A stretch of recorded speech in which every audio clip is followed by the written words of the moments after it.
মেয়েদের ঈদ মানেই হচ্ছে ঈদের পরের দিন বাবার বাড়ি যাওয়া। আসসালামু আলাইকুম সবাইকে। তো সকাল সকাল সব কাজ সেরে ব্যাগ গুছিয়ে নিচ্ছি। আজকে আমার বাবার বাসায় যাব। ভেবেছিলাম পরীক্ষার আগে আর বাড়িতে যাব না, কিন্তু আম্মু এসেছে আর বলছিল যে জামাইকে দাওয়াত দিতে হবে। তো সেই জন্য ভাবলাম 2 দিন গিয়ে থেকে আসি, মনটা ভালো হয়ে যাবে। সেই জন্য সকাল সকাল সব কাজ সেরে ব্যাগ গুছিয়ে এখন আমরা রওনা দিয়ে দিয়েছি। আমার শ্বশুর বাড়ি থেকে আমাদের বাসায় যেতে মাত্র 10 মিনিট লাগে। তো আমরা অটোতে করে প্রায় চলে এসেছি। তো আমাদের বাসায় যেতে মেইন রোড থেকে কিছুটা হেঁটে যেতে হতো। তো হাঁটার রাস্তাটায় দেখলাম যে ইট ফেলেছে, এখন একদম বাসার সামনে পর্যন্ত অটো নিয়ে যাওয়া যায়। তো আমার সেই মায়া জড়ানো বাড়িটাতে চলে এসেছি। কেন জানি না এই বাড়িতে আসলে অন্যরকম একটা মনের মধ্যে প্রশান্তি কাজ করে। তো আমার ছেলে এই যে গাড়ি নিয়ে খেলছে। তো আমি এসেছিলাম দুপুরের দিকে। তো আমার ভাই বিকালে আবার বলছিল যে আপু চিকেন ফ্রাই করো। তো বাসায় যা ছিল সেগুলো দিয়ে আজকে চিকেন ফ্রাই করছি। সাথে 2টা ম্যাজিক মশলা দিয়ে দিলাম, আর দিয়েছিলাম একটু সয়া সস আর সামান্য একটু লবণ। আর কিছুই দেয়নি, কারণ আমি শর্টকাটে করতে চাচ্ছিলাম। তারপর এগুলো একটু মেখে একটা সাইডে রেখে দেব।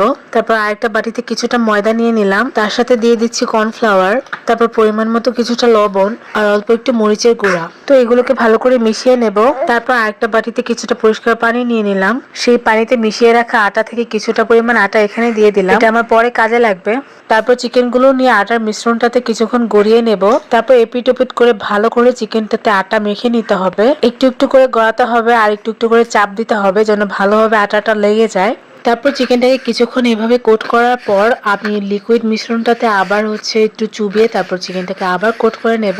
এভাবে কয়েকবার করতে হবে, চেপে চেপে আটাটা চিকেনের গায়ে লাগিয়ে নিতে হবে। তারপর চিকেনটাকে ঝেড়ে উঠিয়ে নিতে হবে। আমি সবগুলো করে নিয়েছি। তারপর একটা প্যানে অনেকটা পরিমাণ তেল দিয়ে দিয়েছি। এখন এই তেলে চিকেনটাকে ভালো করে ভেজে নিতে হবে। আমি চুলার আঁচটা মিডিয়ামে রেখেছিলাম। তো এভাবে আমি আস্তে আস্তে করে চিকেনটাকে ভালো করে ফ্রাই করে নিয়েছি। তো আমি যেহেতু আজকেও রোজা রেখেছিলাম, তাই ইফতারের সময় এই চিকেনটাকে খাচ্ছিলাম। তো প্রথমে আমার ভাই ট্রাই করে দেখছিল, ও বলছিল আলহামদুলিল্লাহ মজা হয়েছে। তারপর ইতিমধ্যে আজান দিয়ে দেয়, তো খেজুর দিয়ে ইফতারিটা শুরু করেছি। এখন আমিও খেয়ে দেখবো কেমন হয়েছে। তো আমি যখন খাওয়া শুরু করেছিলাম তখন আমার ভাই আমারটা থেকে একটু ভেঙে নিচ্ছিল। ও বলছিল আমি তোমারটায় নজর দিয়েছি, একটু ভেঙে না খেলে তোমার পেট খারাপ হবে। তো যাই হোক, আমি টমেটো সস দিয়ে ভালো করে খাচ্ছিলাম। তারপর কিছুটা পরিমাণ ভাত নিয়ে নিয়েছি।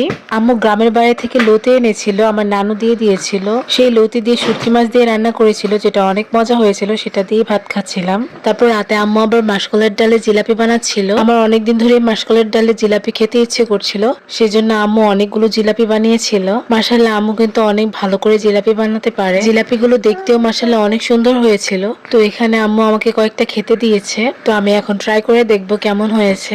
আলহামদুলিল্লাহ, এই জিলাপিগুলো খেতে অনেক বেশি মজার। আপনারা কে কে মাসকলাইয়ের ডালে জিলাপি খেয়েছেন অবশ্যই কমেন্টে জানাবেন। তো যাই হোক, এটাই ছিল আজকে আমার মিনি ব্লগ। সবাই ভালো থাকবেন। আল্লাহ হাফেজ।